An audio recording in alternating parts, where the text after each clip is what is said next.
இந்த கனடால இருக்கிற எல்லாரையும் பார்க்கத்தான் இருக்கு ஒரு நாளைக்குண்டா. ஏன் அப்படி இல்ல ஆளுதா? ஹலோ ஹலோ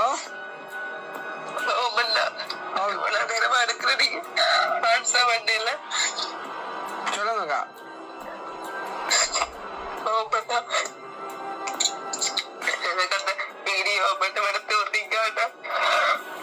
என்ன வீடியோக்கா? நான் இங்க உங்களுக்கு வீடியோ இங்க எடுக்க விட யூடியூப்ல எடுத்துட்டா போவாங்க. எந்த வீடியோவை சொல்லி சொல்லி. அனைவருக்கும் வணக்கம். இந்த வீடியோ நீங்கள் எல்லாரும் பார்த்துருப்பீங்க. எஸ்கே கிருஷ்ணா. ஸோ இவரை பற்றி உங்களுக்கு எல்லாருக்கும் தெரியும். நான் பெரிய அளவில் சொல்ல தேவையில்லை. நேரடியாக நான் கதைக்கு வர விரும்புகிறேன்.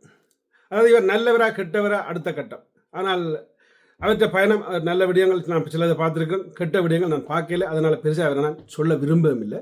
ஆனால் மக்கள் அதை சொல்கிறார்கள். அதாவது இவர் செய்கிற சில விடயங்கள் கேவலமாக இருக்கண்ணே என்று. ஸோ அதற்காகத்தான் இந்த வீடியோ. ஒரு விடயத்தை, அதாவது எல்லா யூடியூப்பரும், அது புலம்பெயர்ந்த தேசத்தில் இருந்தாலும் சரி, இல்லாட்டி இலங்கையில் ஈழத்தில் இருந்தாலும் சரி, ஒன்றை புரிந்து கொள்ளணும். அதாவது நாங்கள் பிறக்கேக்க ஃபேஸ்புக் இல்லை, நாங்கள் பிறக்கேக்க ஈபே இல்லை, அமேசான் இல்லை, டிக்டாக் இல்லை, அல்லாட்டி இந்த சோசியல் மீடியாண்டு ஒரு இதுவும் இல்லை. நாங்கள் வெறும் கிட்டிப்புள்ளும் கிளித்தட்டும் விளையாடின ஒரு ஆக்கள். அதை நீங்கள் ஞாபகத்தில் வச்சுக்கணும். அதாவது அது இன்னும் அந்த டிக்டாக் அக்கௌண்ட் துறக்க தெரியாத ஆக்கள் புலம்பெயர்ந்த தேசத்திலையும் இருக்கிறார்கள், அதே மாதிரி ஈழத்திலையும் இருக்கிறார்கள். அந்த பெண், நீங்கள் போய் அந்த பெண்ணை வீடியோ எடுத்து யூடியூப்பில் போட்டு பணம் சம்பாதிங்க, வேண்டாம் நான் சொல்லல. ஆனால் அவர்கள்ட்ட கேளுங்க, அவர்களுக்கு வேணுமா வேண்டாமா அந்த ஃபோட்டோவை மோத்த வெளியில் காட்டுறதா இல்லையான்னு. அவர்கள் ஓமெண்டா அவன் மோத்த காட்டுங்க. அவர்கள் இல்லையாண்டா அந்த மோத்த மட்டும் வட்டமாக இது ஒன்று போட்டுட்டு வடிவாக கவர் பண்ணி காட்டுங்க. ஸோ அப்போ இப்போ அந்த பெண் கதறி அழுது தன் வீடியோ பார்த்து கேலி பண்ணுறாங்க, கேவலமாக கதைக்கிறாங்க, சிரிக்கிறாங்க.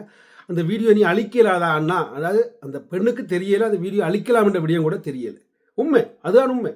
அதாவது இன்னும் புலம்பெயர்ந்த தேசத்திலும் சரி ஈழத்திலும் சரி இந்த விடயத்தில் ஈடுபடாத ஆக்கள், மண்ணும் மம்பட்டியும் வயலும் வாய்க்காலும் என்று வாழ்கிற ஆக்கள் பலர் இருக்கிறார்கள். அப்போ அவர்களை போய் நாங்கள் ஏமாற்றக்கூடாதுன்றதை எஸ்கே கிருஷ்ணா அவர்கள் புரிந்து கொள்ளவன்.